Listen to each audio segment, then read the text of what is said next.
What would you do if the most powerful person you knew could end your life with a single phone call? Not metaphorically, not financially. I mean literally stop your heart from beating and walk away without consequences. Because that's exactly what happened on August 18, 2021, when 19-year-old Zara Akhtar fell from the 4th floor of a Kuwaiti palace. Except she didn't fall. She was thrown. Have you ever felt completely powerless against someone who controls every aspect of your survival? Maybe it was a boss who held your paycheck hostage, or someone who knew they could destroy your reputation with a single lie. Do you know what it feels like when saying no isn't really an option? Because for millions of migrant workers in the Gulf, that powerlessness isn't temporary. It's written into law. Here's the problem nobody talks about. When your visa, your housing, your food, and your freedom all depend on one person's mood, consent becomes meaningless. The system is designed to create victims, and when those victims fight back, they disappear. But this case was different. This time, the killer made one fatal mistake. He underestimated a mother's rage. Sheikh Hamad bin Khalid al-Rashani thought his royal blood would protect him. He thought the kafala system would silence his victim's family. He thought he could seduce a servant's daughter, get her pregnant, then murder her when she refused to abort his child. He was wrong about everything except one thing. He almost got away with it. Why am I telling you this story? Because Zara Akhtar represents every person who's ever been trapped by someone more powerful. Her mother, Nafisa, represents every parent who refused to let their child's death become a statistic. And what happened in that Kuwait courtroom represents something that almost never happens in the Gulf. A royal actually faced consequences. This isn't just a story about forbidden love gone wrong. This is about a system designed to protect predators and silence victims. It's about how power corrupts absolutely, until someone brave enough stands up and says, "Not this time." By the end of this video, you'll understand why Zara's story matters beyond one tragic death. You'll see how her mother turned grief into a weapon that shattered decades of impunity. And you'll learn why there's still an empty garden plot in Villa 14 where nothing will grow, no matter how often it's watered. So buckle up, because this case has everything. Forbidden romance, royal corruption, international scandal, and a mother who refused to let the powerful bury her daughter's truth. To understand how a 19-year-old nursing student ended up dead, you need to understand the world she entered. Villa 14 in Kuwait's Al Baidia compound wasn't just a house. It was a monument to inherited power. Alabaster corridors stretched longer than most people's entire homes. Private Falcon aviaries filled the air with the sound of wings that cost more than luxury cars.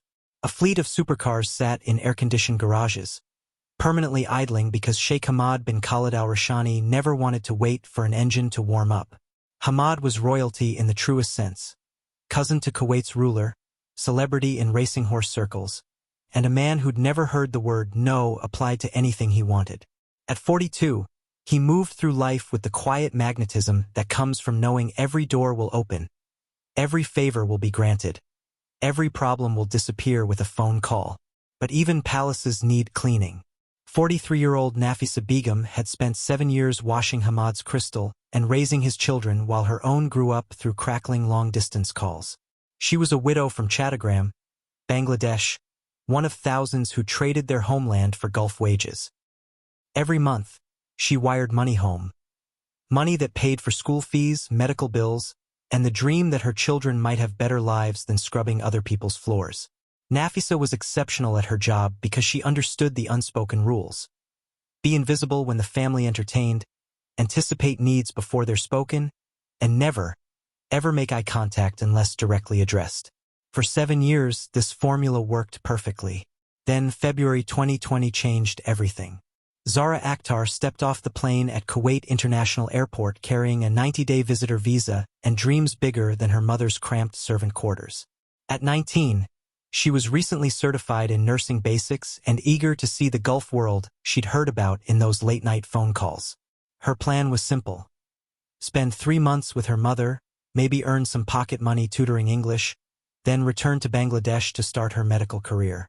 The villa overwhelmed her senses. She'd never seen ceilings so high they needed their own lighting systems. She'd never touched marble so smooth it felt like silk under her bare feet.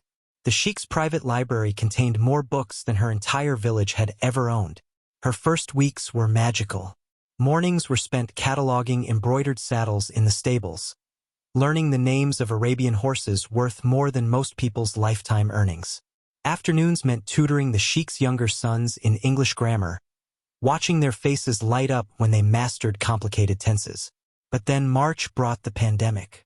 Airport closures froze visa renewals worldwide. The Filipino majordomo warned Nafisa that her daughter now risked detention if discovered by immigration authorities. When Nafisa nervously approached Sheikh Hamad about the problem, he waved it away like smoke. "Let the girl stay," he said, not bothering to look up from his newspaper. "We look after our own." Those 5 words should have been a warning. In Hamad's world, our own meant property, not people. Before we continue with what happened next, I need to address something that's been bothering me. Why do 70% of viewers watch our content but never subscribe? If these stories matter to you, if you believe victims like Zara deserve to have their stories told, isn't clicking that subscribe button the least you can do? Or maybe you think researching these cases and fighting for justice isn't worth 2 seconds of your time. Sheikh Hamad noticed Zara the way predators notice prey. Quietly, calculatingly, with the patience that comes from knowing the hunt is already won. It started with small conversations. He'd find reasons to walk through the stables while she cataloged the saddles, commenting on her careful handwriting or asking about her nursing studies. His voice carried the educated polish of private schools and overseas universities, seasoned with just enough warmth to make her feel special.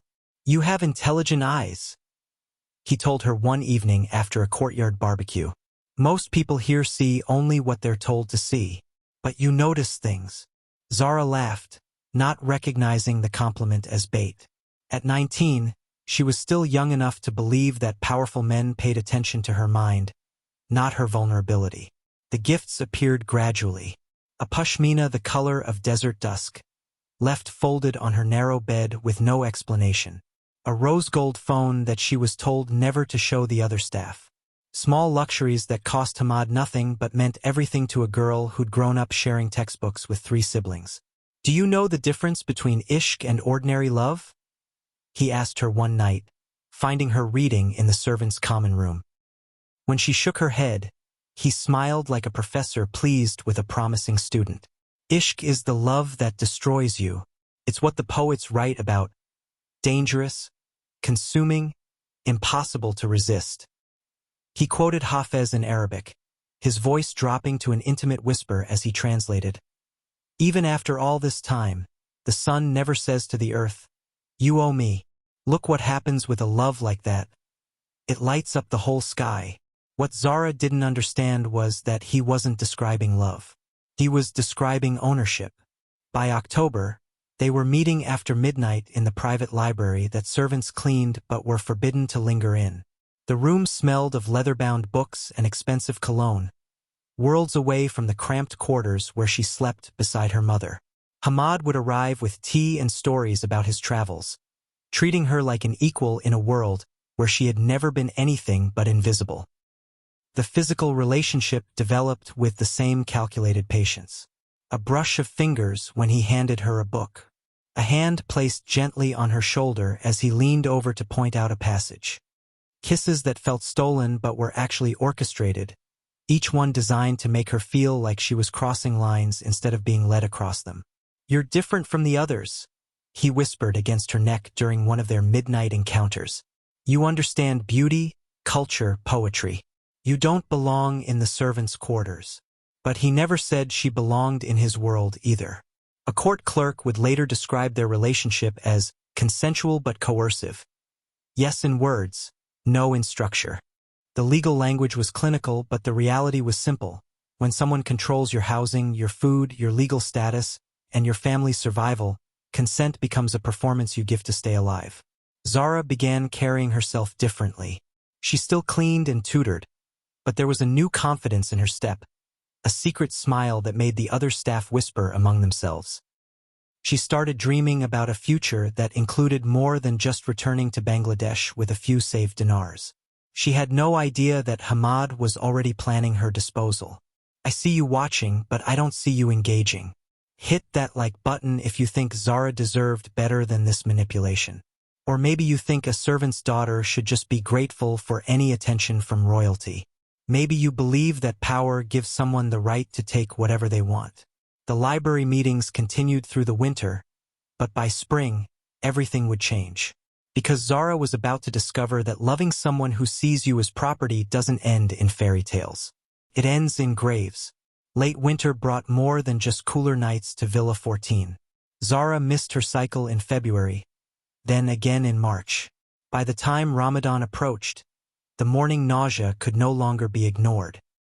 She bought the pregnancy test with money from tutoring the Sheikh's sons, her hands shaking as she paid the pharmacy cashier. Back in her tiny attic room, she waited 3 minutes that felt like 3 hours. When the test glowed bright pink, her first emotion wasn't fear. It was joy. In her mind, the baby changed everything. This wasn't just a secret affair anymore. This was a family. She already had names picked out: Shafin for a boy, Amira for a girl. She imagined balancing nursing school with motherhood, maybe even staying in Kuwait if Hamad would have her. She was 19 and still believed in happy endings. That evening, she found Hamad in his private study, surrounded by racing magazines and investment portfolios. Her heart hammered as she approached his desk, the positive test hidden in her pocket like a treasure. "I need to tell you something," she whispered, closing the door behind her. He looked up from his papers, eyebrows raised in mild irritation. "What is it?" "We're going to have a baby." The words hung in the air between them like a death sentence. Hamad's face didn't change expression. Not surprise, not joy, not even anger. Just a cold calculation that made Zara's stomach drop. "No," he said finally. "We're not. But I'm pregnant. The tests can be wrong." His voice was steady, businesslike. "Dr. Mansouri can fix this quietly. I'll make the appointment tomorrow." Zara stepped backward as if he'd slapped her. "Fix this? You mean?" "I mean we end this mistake before it destroys both our lives." He stood up, straightening his dishdasha with the same casual motion he'd used to brush lint off his sleeve. In Kuwaiti family law, children born outside wedlock render both parents liable to criminal sanction. For someone in my position, the scandal would be inconvenient. "But I thought you loved me." The laugh that escaped his throat was sharp and humorless. "Love? Child, I enjoyed your company. I never promised you a future. I won't kill our baby." Those 5 words changed the temperature in the room. Hamad's eyes went flat, empty of everything except cold assessment. For the first time since she'd known him, Zara saw him clearly, not as a romantic figure from her midnight fantasies, but as a man who'd never been told no by anyone who mattered. "You will," he said quietly, "or you'll wish you had." From that moment, the atmosphere inside Villa 14 shifted like weather before a storm. The other servants noticed it first. The way Hamad's jaw tensed when he saw Zara, the way conversations stopped when she entered a room. CCTV footage later retrieved by prosecutors showed him pacing the terraces at 3 in the morning, lighting cigarette after cigarette like a man trying to burn away a problem. Zara found herself ordered back to the staff kitchen, her tutoring duties cancelled without explanation. The gifts stopped appearing. The midnight meetings ended. Even her mother began giving her strange looks, sensing danger but not understanding its source. "What did you do?" Nafisa whispered one night as they lay side by side in their narrow beds. But Zara couldn't find the words to explain that she'd committed the ultimate crime in a world built on power. She'd said no to a man who could destroy her with a phone call. She had no idea how literal that destruction would be. May brought a suffocating quiet to Villa 14. Zara's world contracted like a closing fist, each day smaller and more controlled than the last. She was banned from the main house during family meals, confined to the servants' quarters when guests visited, and watched constantly by security cameras that suddenly seemed to track her every movement. The pregnancy progressed despite her fear. Morning sickness struck with brutal consistency, forcing her to vomit quietly into bathroom sinks while the other staff pretended not to notice. Her mother's worried glances became more frequent, but Nafisa's questions met only silence. How could Zara explain that the man who controlled their visas, their housing, their very survival, now saw her unborn child as a threat to his reputation? By July, the isolation became unbearable. Zara spent hours staring at her rose-gold phone, the one gift Hamad hadn't reclaimed, scrolling through contact lists she couldn't call, reading news from Bangladesh in a language that felt increasingly foreign. The villa's luxury no longer amazed her. The marble floors felt cold as tombstones, the high ceilings pressed down like the lid of a beautiful coffin. Hamad made his intentions clear through calculated cruelty. He hired a new English tutor for his sons, a clean-cut Egyptian graduate who looked at Zara like she was furniture. He hosted dinner parties where she served tea but wasn't allowed to speak. He brought his wife fresh flowers every morning and placed them where Zara couldn't avoid seeing them, a daily reminder of her place in his hierarchy. The breaking point came on August 12th. Desperation finally overcame fear, and Zara made the call that would seal her fate.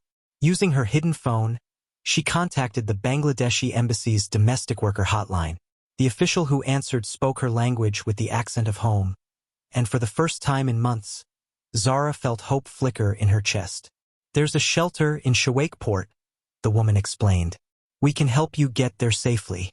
But you need to leave immediately, before they discover you're gone." What the embassy worker didn't understand was that Kuwait's kafala system had already made escape impossible.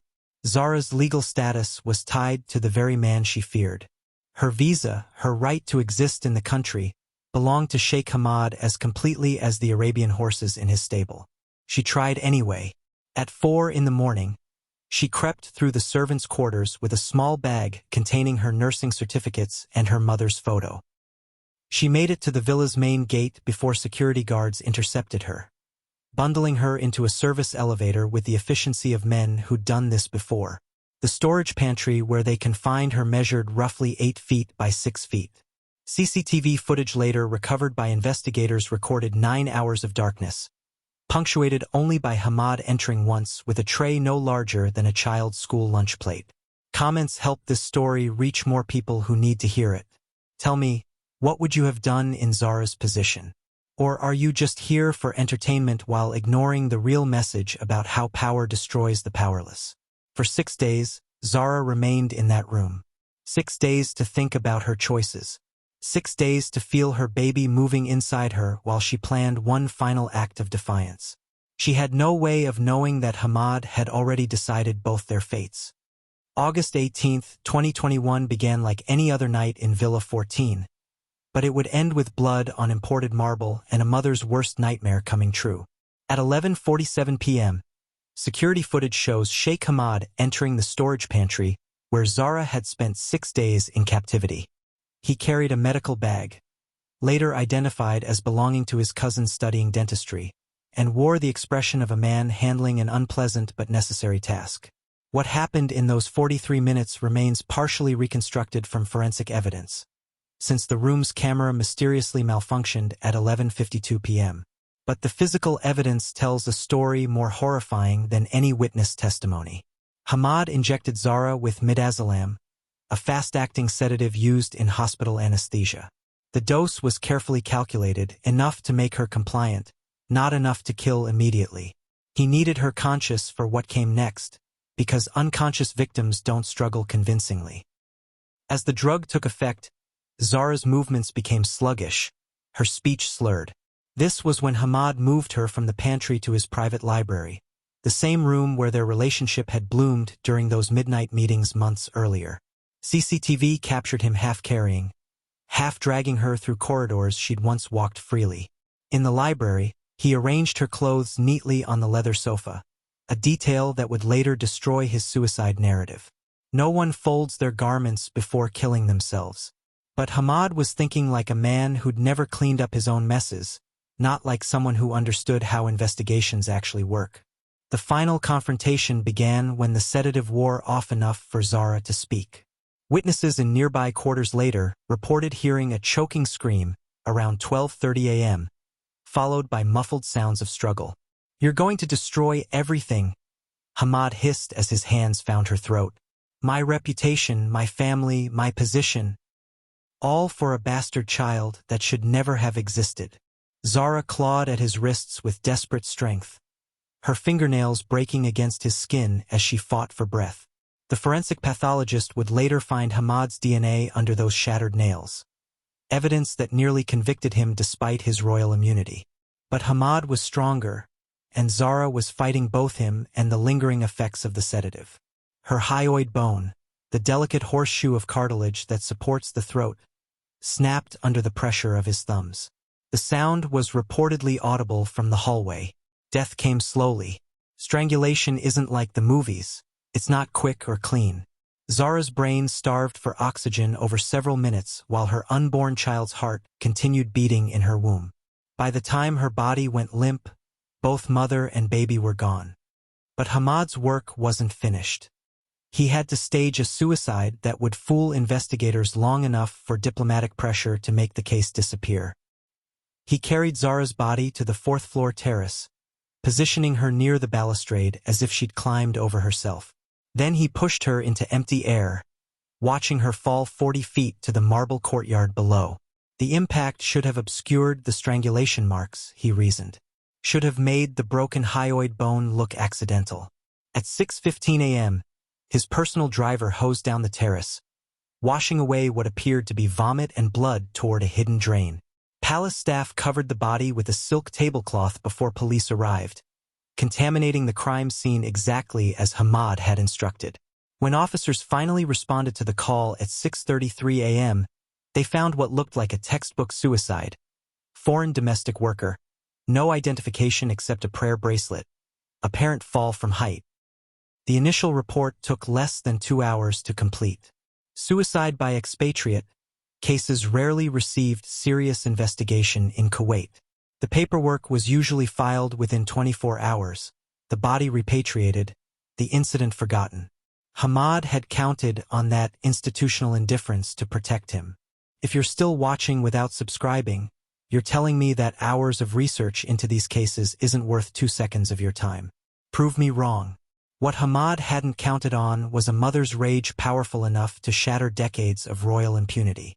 Because Nafisa Begum was about to turn her daughter's death into a weapon that would reach far beyond Villa 14's walls. The call came to Nafisa at 6:45 a.m. Your daughter has had an accident. Come quickly. She found Zara's body in the courtyard, covered by expensive silk that couldn't hide the growing pool of blood beneath. Palace staff stood in respectful circles, whispering condolences in Arabic she barely understood. Sheikh Hamad appeared genuinely distraught, his eyes red with what looked like tears of grief. She was troubled, he told Nafisa, placing a paternal hand on her shoulder. The isolation, being so far from home. Sometimes young people make permanent solutions to temporary problems. Any other domestic worker might have accepted this explanation. The Gulf was full of stories about expatriate suicides. Homesick maids, overworked laborers, young women who couldn't handle the pressure of supporting entire families back home. The narrative was familiar, comfortable, and most importantly, it didn't require uncomfortable questions. But Nafisa had raised 3 children and buried a husband. She knew the difference between grief and guilt. My daughter would never abandon her baby, she said quietly, her voice cutting through the morning air like a blade. The silence that followed was electric. Palace staff exchanged glances. Hamad's face went carefully blank. What baby? He asked, but his tone carried too much caution for genuine surprise. At the morgue, officials tried to rush the paperwork. Death certificate, accidental fall, possible suicide. Repatriation scheduled for the following morning. Case closed before investigation could begin. Nafisa erupted. Look at her hands, she screamed, grabbing the morgue attendant's arm. Look at her fingernails. Look at her neck. The Kuwaiti officials tried to escort her out, explaining gently that grief sometimes makes people see things that aren't there. But Nafisa had worked in the Gulf long enough to recognize institutional blindness when she saw it. She planted herself in front of the morgue entrance and refused to move. For 6 hours, she blocked the doorway, forcing every official who wanted to enter to step around a grieving mother demanding justice for her dead child. "Her fingernails are broken," she told anyone who would listen. "Blood clots around her eyes. These are not suicide injuries." An intern sympathetic to migrant workers quietly contacted the forensic medicine department. Within hours, a proper autopsy was ordered, not because the system wanted truth, but because a stubborn woman had made continuing the cover-up more trouble than it was worth. Dr. Samar Iskandar, the pathologist assigned to the case, found exactly what Nafisa suspected: fractured hyoid bone, manual strangulation, defensive wounds, and traces of hospital-grade sedatives in Zara's bloodstream. The fetus was 11 weeks developed, healthy, showing no signs of distress until the mother's death. When Sheikh Hamad's lawyers arrived with an offer of blood money, 25,000 Kuwaiti dinars for Nafisa's silence and forgiveness, she looked them in the eye and delivered a response that would be quoted in newspapers across South Asia. "No mother prices a child. Take your money and buy yourself a conscience." The lawyers left empty-handed. Within days, Nafisa's television interview had been shared millions of times across social media. Donations poured in from Bangladesh, India, Pakistan, and the Philippines, domestic workers and their families contributing whatever they could to a legal fund that would soon exceed the original blood money offer. For the first time in decades, a royals victim had a mother who refused to disappear quietly into grief. The hunt for justice was about to begin. January 2022 brought something unprecedented to Kuwait's Palace of Justice. A member of the royal family sitting in the defendant's chair, facing murder charges that could end in execution. Sheikh Hamad arrived each morning in a subdued navy dishdasha, flanked by lawyers who'd previously defended ministers in corruption scandals. The courtroom buzzed with international journalists, human rights observers, and crowds of migrant workers who'd traveled from across the Gulf to witness history.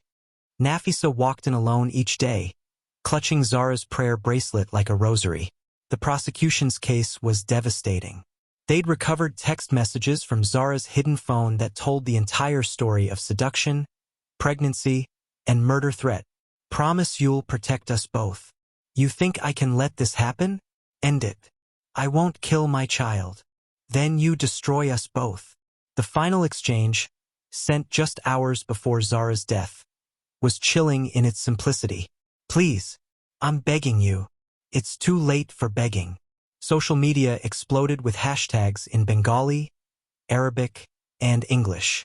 Hashtag Justice for Zara trended globally as millions shared Zara's story, demanding accountability that rarely came from migrant workers in the Gulf. Protesters gathered outside embassies from London to Manila, holding signs reading "Royal blood doesn't wash clean," and "A mother's love has no nationality." The forensic testimony crushed Hamad's defense. Dr. Samar Iskandar took the stand with photographs that made several jury members visibly uncomfortable. She explained how the hyoid bone fractures were consistent with manual strangulation from behind, how the sedative levels indicated forced injection, how the defensive wounds proved Zara had fought for her life. "Suicide victims don't claw at their attackers' wrists," she testified, her voice steady despite the gravity of her words. "They don't have someone else's skin under their fingernails. They don't fold their clothes neatly before jumping to their deaths." Hamad's lawyers fought back with desperate creativity. They produced a handwritten note allegedly written by Zara confessing suicidal thoughts. A British handwriting expert testified that the loops and slants belonged to another hand entirely. They suggested Zara had injected herself with the sedative, despite expert testimony that the injection site required medical training to access safely. The defense's final argument was breathtaking in its arrogance. Even if Hamad had killed Zara, they claimed, it was a crime of passion triggered by her emotional manipulation and threats to destroy his reputation. In other words, they argued that a pregnant 19-year-old deserved to die for refusing to abort her child. Public outrage reached fever pitch. Demonstrations spread from Kuwait City to Dhaka to Manila. The Bangladeshi government recalled its ambassador. International human rights groups demanded that Kuwait prove royal immunity didn't extend to murder. After 12 weeks of testimony, the court recessed for deliberation. Rumors spread that a royal decree might halt the case on national security grounds. Diplomatic cables suggested that several Gulf states were pressuring Kuwait to find a face-saving solution that wouldn't set precedent for holding royals accountable. Turn on notifications if you actually care about justice. Otherwise, you'll miss stories like these and nothing changes. Don't be part of the problem. Be part of the solution that demands accountability for the powerful. On April 4, 2022, the presiding judge delivered a verdict that stunned the region. Sheikh Hamad bin Khalid al-Rashani was found guilty of assault leading to death, but acquitted of premeditated murder. The sentence was 15 years imprisonment, with eligibility for parole after 7. The courtroom erupted. Nafisa collapsed in her chair, torn between vindication and rage. For the first time in Gulf history, a royal had been convicted of killing a domestic worker. But the sentence, shorter than many drug dealers received, revealed that even in defeat, privilege protected its own. Outside the courthouse, protesters chanted, "Justice delayed is justice denied." But something fundamental had shifted. The glass wall of royal immunity had cracked, and the world had seen that even palaces couldn't completely silence a mother's love. The fight for true justice was just beginning. Zahra's death exposed a system designed to create victims, but her mother's response showed how ordinary people can fight extraordinary power. The kafala system, which ties migrant workers' legal status to their employers, creates perfect conditions for abuse. When your visa, housing, and right to exist in a country all depend on one person's goodwill, saying no becomes impossible. Kuwait, Saudi Arabia, UAE, Qatar, and other Gulf states use this system to import millions of workers while ensuring they remain powerless. Zahra wasn't the first victim, and she won't be the last. The 2018 freezer murder of Filipina Joanna Dimaphalis in Kuwait. The 2019 torture death of Sri Lankan maid Sandamali Jayawardena. Hundreds of other cases that never make headlines because the victims had no one like Nafisa fighting for them. But here's what the powerful never expect. Sometimes grief transforms into something stronger than fear. Nafisa used her settlement money to build the Shafin Health Center in Chattagram, Bangladesh, named after the grandson she never got to hold. The 3-room clinic provides free medical care to women who can't afford private doctors. Every month, it delivers dozens of healthy babies whose mothers might otherwise have died in childbirth. She also funds nursing scholarships for village girls pursuing medical careers, because Zahra once wrote that healing is the opposite of harm. These young women study abroad, send money home, and break cycles of poverty that have trapped their families for generations. The international pressure from Zahra's case forced Kuwait's parliament to pass incremental reforms. Mandatory rest days for domestic workers, nominal rights to change employers, slightly improved living conditions. But enforcement remains weak, and the fundamental power imbalance continues. Meanwhile, Sheikh Hamad spends his days in the Central Men's Facility reading Sufi poetry and coaching a football team of white-collar convicts. Prison guards report he never speaks Zahra's name, as if silence could erase his crimes. Rumors suggest he may receive a medical pardon before serving his full sentence, because even behind bars, privilege finds ways to protect itself. The marble courtyard of Villa 14 has been resurfaced. The bloodstain where a young woman died is no longer visible. But in the compound's rose garden, one planter remains empty. Servants whisper that nothing will grow there, no matter how often it's watered. They call it Zahra's soil, a silent testimony that some wounds lie deeper than polished stone. The most important lesson isn't about justice in courtrooms. It's about the power of refusing to let victims become statistics. Every time someone like Nafisa stands up to power, they make it slightly harder for the next predator to operate with impunity. That's Zahra's real legacy. Proof that even against impossible odds, love can be stronger than power.